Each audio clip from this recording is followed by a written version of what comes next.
Hola y bienvenidos a un nuevo vídeo en el que vamos a explicar cómo funciona y cómo se realiza un telediario. Destacamos que el telediario es el programa audiovisual informativo por excelencia en el ámbito de la televisión. Nos vamos a centrar en el telediario para explicar que es, como decimos, ese programa por excelencia y que cuando uno quiere informarse de lo que ocurre en el mundo, normalmente acude a un programa de este tipo, porque le da como un crisol, un barrido, una panorámica de lo que está ocurriendo y lo que es actualidad en el ámbito de la información audiovisual. 5 elementos se combinan a la hora de cualquier elaboración de una obra audiovisual, ya lo hemos visto: las palabras, la música, los efectos, el silencio y las imágenes, cada uno cumpliendo una función para elaborar en definitiva ese programa. Si eso no está ordenado, si las palabras, la música, el silencio, las imágenes no se presentan al telespectador de forma ordenada, siguiendo unos determinados ritmos y con una coherencia y una cohesión, lo que llevamos al telespectador es la imagen del desorden, del caos. Para evitar ese desorden hay un documento de trabajo esencial que es la escaleta, en este caso de un telediario. ¿De acuerdo? Ese orden está establecido en ese documento de trabajo, una escaleta. ¿Quién realiza la escaleta? Pues mira, depende de si el telediario que voy a realizar es un telediario local o si el telediario es un telediario de carácter nacional. Si tengo 5 personas trabajando en la confección de un telediario o tengo a 100 personas trabajando en ello. Normalmente el editor se encarga de todo lo que es la parte del contenido periodístico que va dentro de un telediario, en tanto que el director del informativo no necesariamente tiene que coincidir con el editor. Y es más, el presentador de un informativo no necesariamente tiene que coincidir con estas funciones. Y ni siquiera el realizador de este informativo telediario tiene que coincidir. Ahora bien, si somos 5 personas trabajando, es probable que coincida el editor, el presentador y el director. Normalmente lo que está más claro es la diferencia entre el realizador del televisión y el director del informativo. En este formato del programa, básicamente porque el realizador estará detrás de la cámara y el presentador o el director estarán delante de la cámara, aunque vuelvo a repetir que depende del número de personas que conformen el equipo. Si yo trabajo solo en una televisión local, no solamente soy el director, también soy el director o la directora, soy la secretaria, soy la conserje, soy la redactora, ¿entendéis, no? Vale. Lo primero que tengo que tener claro cuando voy a realizar un telediario es para qué cadena estoy realizando el telediario, porque tendrá probablemente una línea editorial y conforme a esa línea editorial que ya hemos estudiado qué significa, vamos a ir marcando la pauta de la selección de la información que yo voy a introducir o va a entrar a formar parte de mi programa telediario, que es limitado en el tiempo. Al ser limitado en el tiempo también es en el espacio, y aunque la realidad múltiple y compleja tenga 100 contenidos que merecerían estar dentro del telediario, yo, según mi línea editorial, entre otros motivos, o mi línea económica, decidiré que solamente van a entrar a formar parte de esa muestra que yo ofrezco al telespectador 10 contenidos. Es decir, que tengo que hacer, como ya hemos visto, una selección en positivo al seleccionar, en negativo al rechazar. También tengo que tener en cuenta para qué hora es la emisión. No tiene el mismo ritmo ni la misma cadencia la comunicación ni la longitud en el tiempo de las piezas informativas, si es un telediario de mañana, es un telediario de mediodía, es un telediario de las 9 de la tarde-noche o es un telediario que se va a emitir a las 10:30. No es la misma estructura del telediario del programa informativo, no se admite igual, ni siquiera tienen las mismas funciones. Luego tengo que estudiar ¿para qué audiencia? Normalmente los telediarios se hacen para una audiencia heterogénea desde el punto de vista de la formación cultural y para un tramo de edad que normalmente suele oscilar entre los 25 años y los 85 años. Lo cierto es que la gente joven en el formato telediario actual está bastante abandonada. Solamente la 2 Noticias hace un formato más juvenil, no solamente por el tipo de realización, sino también por la selección de contenidos y por la forma de narrar y de redactar y de comunicar esos contenidos. ¿de acuerdo? Ya lo veremos más adelante. Y luego tengo también que tener claro cuánto tiempo dura el programa. No es lo mismo un telediario de 10 minutos, que suelen ser los telediarios locales o los telediarios regionales de 20 minutos, que un telediario de carácter nacional, que me voy prácticamente a 3/4 de hora. Varía muchísimo, pues no solamente la estructura, sino también pues la rapidez o la agilidad de la información. No es lo mismo que el telediario tenga incorporado dentro el programa o la sección de deporte, a que directamente los deportes que sigan nada más terminar el telediario, pero que se constituyan prácticamente como otro programa informativo, específicamente deportivo. No es lo mismo que el tiempo esté dentro del telediario, a que haya una sección del tiempo fuera. O sea, que tengo que tener claro, porque todo eso condiciona lo que es la realización de mi telediario. Esto normalmente la gente no lo tiene en cuenta. Y tú, profesional, cuando te encargan algo, si eres un novato, pues no tienes, y es absolutamente fundamental. Si yo tengo que hacer un telediario que normalmente no se realiza, y que a mí me parece una apuesta muy interesante para niños, yo nunca podría hacer el telediario como lo hago habitualmente. Tendría que tener otros formatos, otra forma de comunicarte.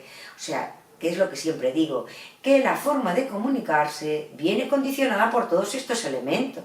O sea, no es lo mismo que yo esté dando esta clase online para gente que tiene 20 años, que es de mi clase y que es de Extremadura y que previamente sé que tienen determinados conocimientos o no, a que yo esté dando una conferencia en un congreso, porque esto no es... O sea, el público es diferente. Entonces, para una conferencia en un congreso dirán, pues vaya cutrada, bueno, pues si es que no es para ti. O sea, no es para ti.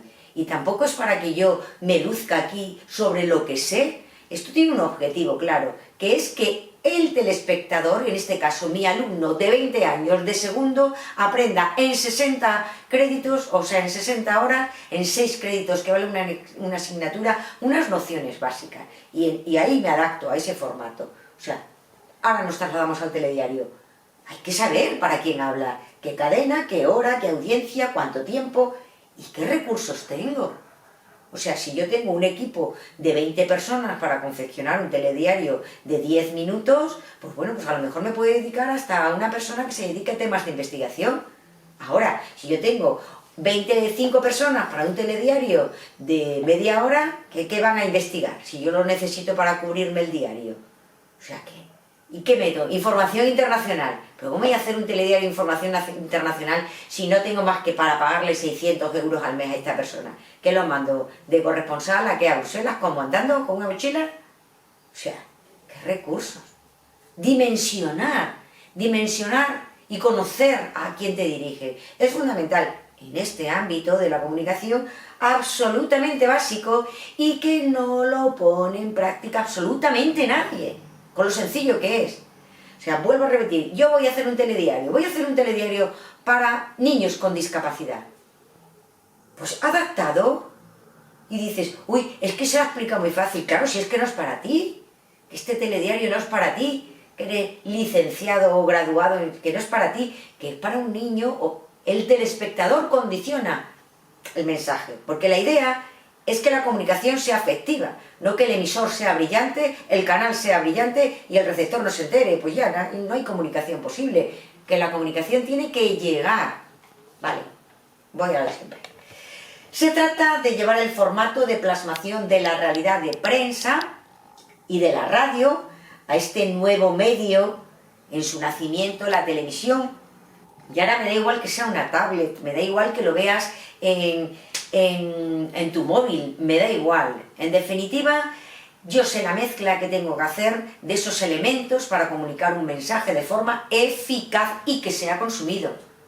Os vuelvo a repetir lo de siempre, no me vale un restaurante magnífico, una comida de escándalo y vacío, y el de enfrente una tasca y llena, que estamos haciendo un producto para que sea consumido. El éxito está en el consumo, ¿vale? Es el suprarrelato en telediario por excelencia, es un conjunto de informaciones que están diferenciadas, ¿vale? Que no siempre están conectadas. Cuando yo veo un telediario no todo está conectado, pero sí que cuando yo lo visiono, lo veo entero, tengo una idea general de lo que está ocurriendo en la Tierra, dicen, en la globalidad. Lo cierto es que cuando veis un telediario, normalmente sigo sin saber qué es lo que ocurre en África, en Asia, en Oceanía. Llamamos globalidad hoy en día a todo lo que ocupa Europa, pinceladas ahora con el coronavirus de algo de lo que ocurre en Asia, pero vamos en concreto en China, y cierto conocimiento de lo que ocurre en Norteamérica y algo de lo que ocurre en América Latina. Y decimos, estamos conectados con el mundo. Bueno, el mundo es bastante más amplio y más complejo de lo que nosotros vemos a través de un telediario, pero aún así ha progresado mucho en los últimos 30 años esa panorámica, ¿de acuerdo? Vale. Unos minutos más para deciros que el narrador de este suprarrelato informativo es el conductor que le da vida, le da continuidad y que ya hemos dicho que además se suele adecuar a lo que es la línea editorial. Yo lo he explicado otras veces en clase, ahora es imposible, dos corrientes, la norteamericana, la europea. La europea del presentador era un poco más aséptico, daba más presencia a la información. Al final predomina lo que es la corriente americana, en la que el presentador funciona un poco como una estrella, entre comillas, da personalidad, da coherencia, incluso se permite el lujo de no ser absolutamente aséptico, sino que en sus entradillas dar cierto elemento. Pensad en Matías Prats, si veis el telediario, pensad en Pedro Piqueras, introducen con su forma de comunicar ciertos elementos, marcan estilo, ¿eh? Pero en cualquier caso el telediario, y con esto voy a finalizar porque habrá otra segunda parte del telediario, el telediario es un formato que admite pocos cambios, ¿eh? Aquí, la calle de los cambios. El telediario, mirad, además, si vais un telediario de la televisión de Al Jazeera, que lo podéis ver porque os metéis en internet, de la televisión china, de la televisión de cualquier parte del mundo, os daréis cuenta que es una persona normalmente sentada en una mesa o de pie, con una imagen de fondo, con una mesa, o sea, dirigiéndose a la cámara. El formato es hiper parecido en todo lo que sería el planeta, y luego la estructura es tremendamente parecida, y así ha permanecido a lo largo de los años. Hay no sé si lo podéis buscar, voy a intentar buscarlo yo, hay un enlace muy interesante de un programa que hizo Televisión Española, cuando vino, después de que viniera aquí el realizador del telediario a unos cursos que se hicieron aquí en la Universidad de Extremadura, muy interesante, de José María Casado, me parece que se llamaba, no me acuerdo ahora. Pero bueno, sobre la evolución del formato de la estética de los telediarios a través del tiempo. Y es muy interesante ver cómo ha evolucionado y cuando salían los mapas del tiempo, con prácticamente una pizarrita, cómo se han ido estéticamente los presentadores cambiando, ahora pueden ir sin corbata. Bueno, es que esto lo puedo explicar todo en clase, aquí es imposible. Lo dejamos ahí, ya por lo menos os vais haciendo una idea de lo que es el formato telediario. Tenemos otro formato, otro programa y otro más hasta que explique la escaleta, ¿vale? Venga chicos, hasta luego.